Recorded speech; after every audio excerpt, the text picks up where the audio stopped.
গোসল করতে দেয়, ওনাকে নদীর ঘাটে পাইছিল, বললাম স্যার ছেলেপেলে ছিল না।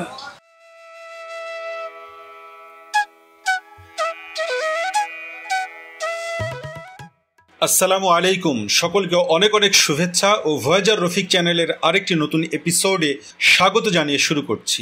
আমি এখন আছি রাজশাহী মহানগরীর পদ্মার তীরে অবস্থিত একমাত্র উন্মুক্ত বিনোদন কেন্দ্র লালন শাহ পার্ক তথা লালন শাহ মুক্ত মঞ্চে। তবে আজ আমি আপনাদেরকে এই মুক্ত মঞ্চে দেখাতে নিয়ে আসিনি, বরং আজ আমি আপনাদেরকে নিয়ে যাব কুষ্টিয়া জেলার কুমারখালী উপজেলার ছেউড়িয়ায় অবস্থিত লালন শাহের মাজার বা লালন শাহের আখড়ায়। আর যেতে যেতে জেনে নেই এই মরমী সাধক সম্পর্কে কিছু জানা ও অজানা তথ্য।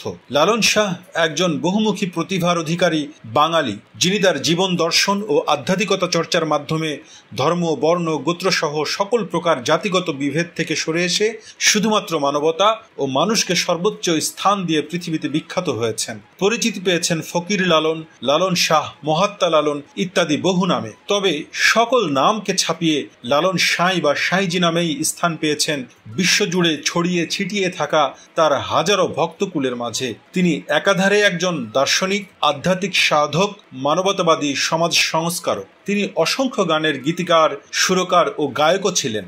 আর এ কারণেই অনেকে তাকে বাউল সম্রাট খেতাবও দিয়ে থাকেন। তবে লালন সাঁইকে শুধুমাত্র বাউল হিসেবে বিবেচনা করলে হয়তো বা তার অন্য সকল কাজকে খাটো করে দেখা হবে বা তার অন্য কাজগুলোকে উপেক্ষা করা হবে বলেই আমার কাছে মনে হয়েছে। অসাম্প্রদায়িক মনোভাব থেকে তিনি তার গান রচনা করেছেন। তার গান ও জীবন দর্শন যুগে যুগে প্রভাবিত করেছে রবীন্দ্রনাথ ঠাকুর, কাজী নজরুল ইসলাম, অ্যালেন গিন্সবার্গের মতো বহু খ্যাতনামা কবি, সাহিত্যিক, দার্শনিক, বুদ্ধিজীবী সহ অসংখ্য মানুষকে। তার গানগুলো যুগে যুগে বহু সঙ্গীত শিল্পীর কণ্ঠে উচ্চারিত হয়েছে। আপনারা জেনে অবাক হবেন যে গান্ধীরও 25 বছর আগে ভারতীয় উপমহাদেশে সর্বপ্রথম তাকে মহাত্মা উপাধি দেওয়া হয়েছিল। তো চলুন ঘুরে আসি লালনের আখড়া থেকে, আর শুনে আসি এই আখড়ায় বসে থাকা সাধুদের গাওয়া একটি গান। আমরা মীর মোশাররফ হোসেনের যে বাস্তুভিটা সেটা ঘুরে আসলাম। এখন যাচ্ছি লালন শাহের মাজার দেখতে, বা লালনের যে আখড়া রয়েছে ছেউড়িয়ায় যে লালনের আখড়া, সেটি দেখার জন্য যাচ্ছি। আমরা মীর মোশাররফ হোসেনের বাস্তুভিটা থেকে জনপ্রতি 20 টাকা করে দিয়ে এই অটোরিকশায় উঠে গেছি। এটি আমাদেরকে ছেউড়িয়ায় লালনের আখড়ার সামনেই নামিয়ে দেবে।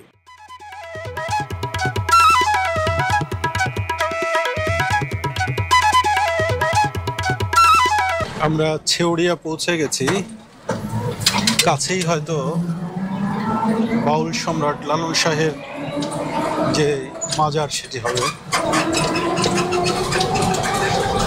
আর দেখতে দেখতেই আমরা লালনের আখড়ার সামনে চলে আসলাম। তো চলুন আমরা এখন এখানে নেমে একটু ঘুরে দেখি এই মাজার চত্বরটি।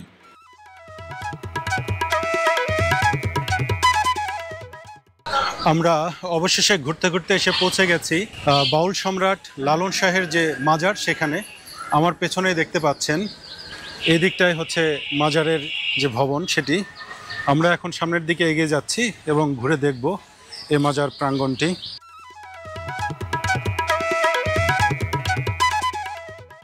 মানুষ ভজলে সোনার মানুষ হবি, ধর্ম, বর্ণ, গোত্র সবকিছু থেকে মানুষ ও মানবতাকে উচ্চাসনে নিতে ফকির লালন তার গানে বলে গেছেন। আসলে প্রাতিষ্ঠানিক শিক্ষা না থাকা সত্ত্বেও যে মানুষটি তার সহজাত প্রজ্ঞা, দর্শন আর বুদ্ধিবৃত্তির শ্রেষ্ঠত্বের কারণে একজন জ্ঞান তাপস ও মরমী সাধক হিসেবে একটি কুসংস্কার মুক্ত সমাজ বিনির্মাণে আলোর দিশারি হিসেবে উপমহাদেশে এসেছিলেন, তিনিই অসাম্প্রদায়িক এবং মানবতাবাদের দিশারি সুর সম্রাট ফকির লালন শাহ। আর সামনে রয়েছে তার কবরস্থান বা মাজার, যেখানে ফকির লালন তার সহধর্মিনী সহ শায়িত রয়েছেন ভেতরের অংশে। আর বাইরের যে বারান্দা রয়েছে বা এই মাজার চত্বরের যে এরিয়া রয়েছে, এর মধ্যেই রয়েছে তার অন্যান্য সঙ্গী সাথীদের কবর। আপনারা দেখতে পাচ্ছেন ভাস্কর জিআই মিতুলের তৈরি যে সাইজির একতারা, সেটা আপনারা দেখতে পাচ্ছেন।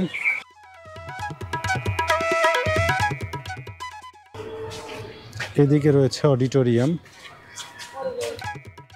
আমরা এই মাজারের পাশে পেয়ে গেলাম একজন লালন ভক্ত সাধুকে। চলুন ওনার কাছ থেকে একটু জেনে নেওয়ার চেষ্টা করি লালন সম্পর্কে।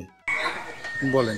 লালন ফকিরের দেশে ছেলে নয়, উনি কোন দেশের ছেলে কেউ বলতে পারবে না।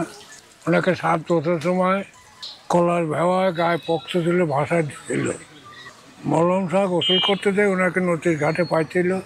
মলম শাহ ছেলে পেলে ছিল না, নিজের ছেলে মতো ওনাকে মানুষ করে। ওনার যা জমি যাতা ছিল সব উইল করে লালনের নামে দিয়েছে।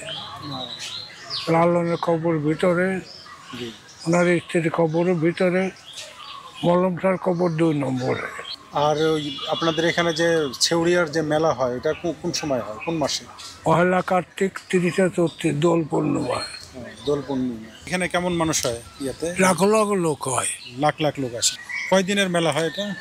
মেলা সরকারি মেলা 3 দিন, এমনি 12-14 দিন থাকে।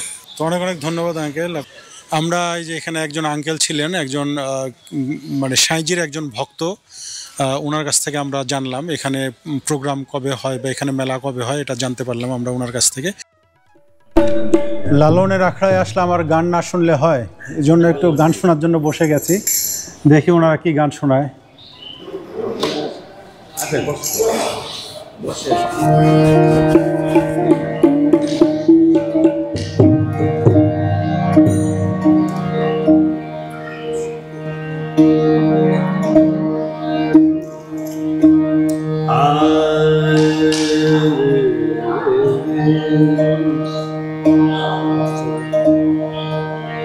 বলিবা তো চরণ ধরে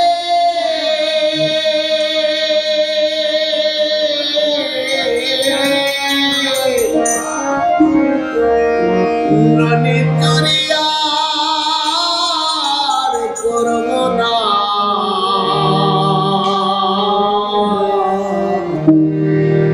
আর আমারে মারিস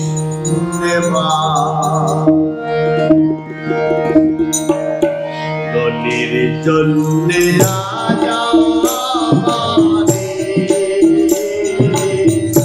মালিক মাকে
সুরের মূর্ছনায় মন যে কখন উদাস হয়ে গেছে বুঝতেই পারিনি। আসলেই লালনের গানে রয়েছে এক অন্যরকম মাদকতা। সে যাই হোক, আমার এই ভিডিওটি আপনাদের কেমন লেগেছে তা কমেন্ট করে জানাতে ভুলবেন না। ভিডিওটি এখন অবধি দেখার জন্য অনেক অনেক ধন্যবাদ জানিয়ে আজ এখানেই রাখছি। আল্লাহ হাফেজ।